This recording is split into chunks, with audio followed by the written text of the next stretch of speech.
Hi, in this video, we're going to continue to talk about object references, specifically in the context of function parameters. We actually have looked at this before when we talk about parameter mutability. So parameter, if you remember, for a function is just a name, right? It's just like a variable. So now we know that name references objects.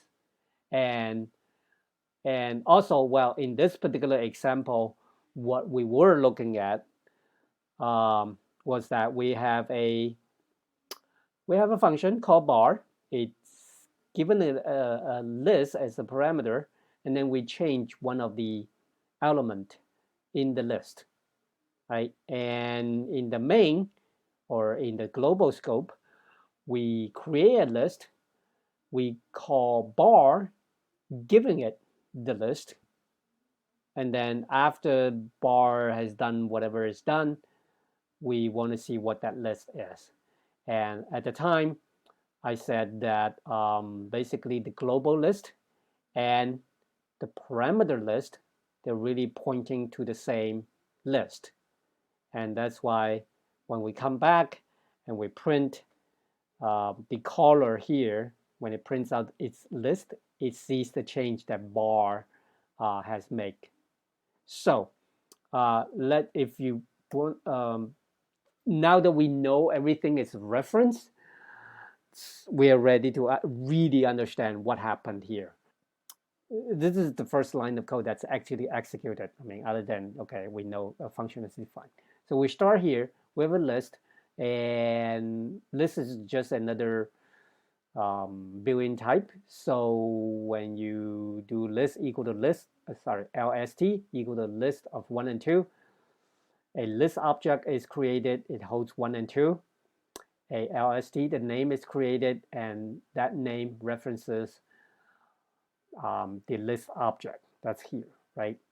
And then we call the function bar.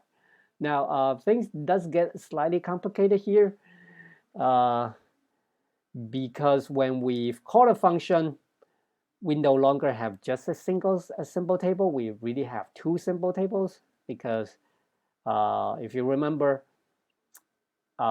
function has its own scope, right? This is a local scope to the function, and then this is the global scope.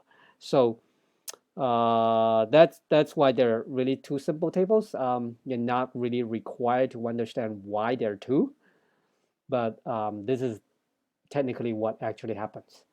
Okay, so yeah, each scope would have its own set of names or own set of symbol tables. Now, anyway, moving on. Once we get into the call the bar function, its parameter LST, it's going to reference the same list that is passed in. Okay, so the global LST and the function parameter LST, they're all referencing the same list object. And then, so when you change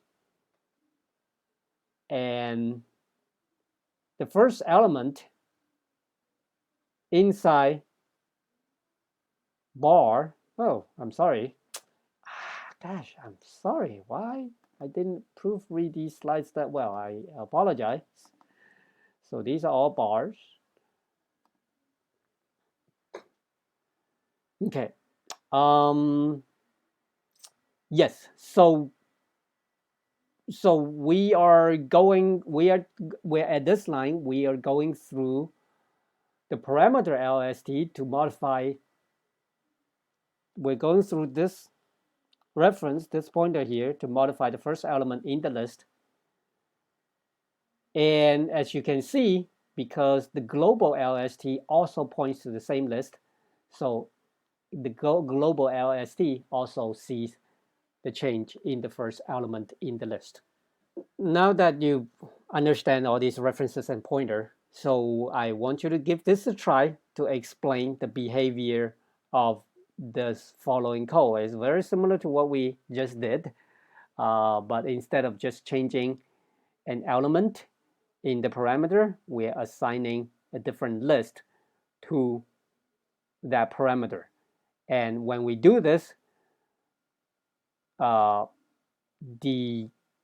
global LST is not going to see 3 and 4. It's still going to see 1 and 2 after bar is executed. So draw the pictures, and hopefully you'll come to the same conclusion as what the code will show you.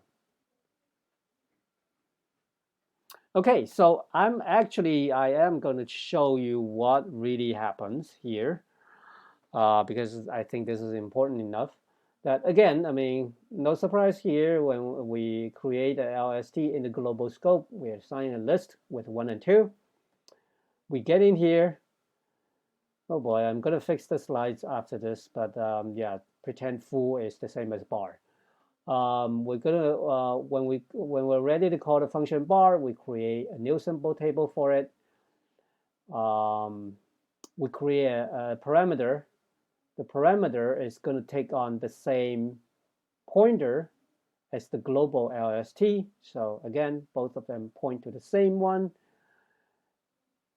However, when we assign the parameter to a different list inside bar,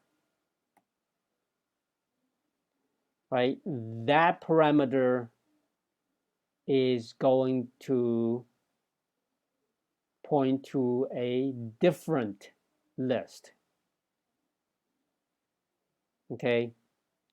So that's why when we return from bar, the global LST is still pointing to the original list.